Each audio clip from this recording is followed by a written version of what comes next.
ఇవాల్టి మన crazy topic కు స్వాగతం సుస్వాగతం. అరే ఆశగలమ్మ దోస మెరుగదట, పూలకుటమ్మ పుణ్యమెరుగదట. అంతేగా మరి. ఇంకో విషయం చెప్తా. చెప్పులు గడప బయట ఉండాలి, ఉప్పు పప్పులు వంటింటి గడపలో ఉండాలి. ఇదే కదా మన సాంప్రదాయం. అయితే కుడి ఎడమైతే పొరపాటు లేదన్నట్టు కలికాలం కదా, చెప్పులు గుడిలో పప్పులు వసారాలో ఉన్నాయి. ఇదేం చోద్యం అనుకుంటున్నారా? అవునండి, ఇది నిజం. గుడి లోపల చెప్పుల దండలు ఉంటాయి. అపచారం అపచారం, గుడిలో చెప్పులా అని ఆశ్చర్యపోకండి. ఆ వింటేంతో చూసేద్దాం రండి.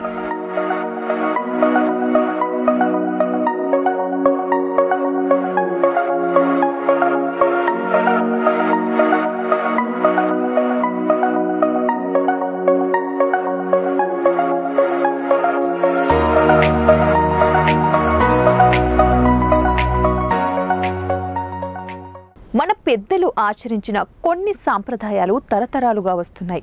అలాగే ఒక గుడిలోని ఆచారాలు సాంప్రదాయాలు కూడా తరతరాలుగా నడుస్తూనే ఉన్నాయి.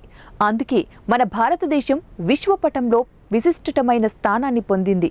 అయితే కొన్ని ఆచారాలు ఒక్కోసారి ఆశ్చర్యాన్ని కలిగిస్తాయి, మరోసారి సంకటాన్ని సృష్టిస్తాయి. ఇలాంటిదే ఈ సంఘటన. గుడికి బడికి పవిత్రంగా భక్తి ప్రపత్తులతో వెళ్ళాలని పెద్దలు చెబుతూ ఉంటారు. చెప్పులు గుడి బయట వదిలి గుడి లోపల వెళ్ళి పాదరక్షలు తొడిగిన పాదాలను శుభ్రంగా కడుక్కొని దేవుణ్ణి దర్శించుకుంటాం. వీలైతే పూలదండ తీసుకొని వెడతాం.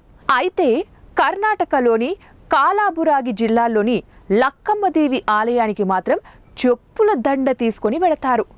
రామరామ, ఇదేమి చోద్యం, ఇది పాపం కదా అని ముక్కున వేలేసుకోవద్దండి. ఆ ఆలయానికి ఇదే సాంప్రదాయం. కోరిన కోరికలు తీరితే అమ్మవారికి చెప్పుల మాలను సమర్పిస్తారు. లేదా ఏదైనా కోరిక తీరాలన్నా మొక్కుబడిగా చెప్పుల మాల సమర్పిస్తారని మొక్కుకుంటారు అమ్మవారికి. అయితే ఈ తంతు ప్రతిరోజు ఉండదు. కార్తీక మాసంలో పౌర్ణమి రోజు, అలాగే దీపావళి తర్వాత వచ్చే జాతరకు ఈ చెప్పుల దండను సమర్పిస్తారు. ఈ ఆలయం కాలబురగి జిల్లా కేంద్రానికి 30 కిలోమీటర్ల దూరంలో ఉంది. ఎర్రటి వస్త్రాలను ధరించి నాలుకను బయటకు చాచి శాంత స్వరూపంగా ఉంటుంది లక్కమ్మాదేవి. కోరిన కోరికలు తీర్చే కల్పవల్లిగా ఈ అమ్మవారిని కొలుస్తారు. ప్రతి ఆదివారం, శుక్రవారం భక్తజన సందోహంగా ఎక్కువగా ఉంటుంది. ఏది ఏమైనా ఈ సాంప్రదాయాన్ని కొంతమంది విమర్శిస్తున్నారు. ఎంత డబ్బులు పెట్టి కొన్నా చెప్పులు బయటే కానీ లోపలికి తేలేము కదా.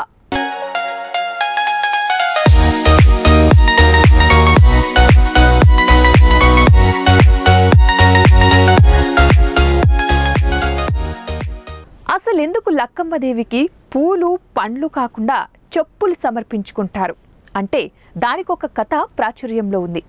పురాతన ఆలయంలో కొలువై ఉన్న లక్కమ్మదేవి ప్రతిరోజు రాత్రివేళ ఆ ఊరిని గమనించడానికి కాళ్ళరిగేలా తిరిగేదని, అందులో ఆ ఊరికి ఏ సమస్యలు రావని, అమ్మవారి పాదాలకు ఎటువంటి గాయం కాకుండా భక్తులందరూ చెప్పులు సమర్పిస్తారని అంటారు. ఇలా ఊరంతా చెప్పుల దండ ప్రాచుర్యంలోకి వచ్చింది స్థల పురాణం. ఒక్కోసారి ఇలాంటి సంఘటనలు కథలుగా అల్లుకుంటాయి. సో ఇప్పటికీ ఈ సాంప్రదాయం కొనసాగుతూ ఉండటం ఆశ్చర్యానికి గురి చేస్తుంది. సో ఇది ఇవాల్టి క్రేజీ టాపిక్. మరొక టాపిక్ తో మళ్ళీ కలుద్దాం.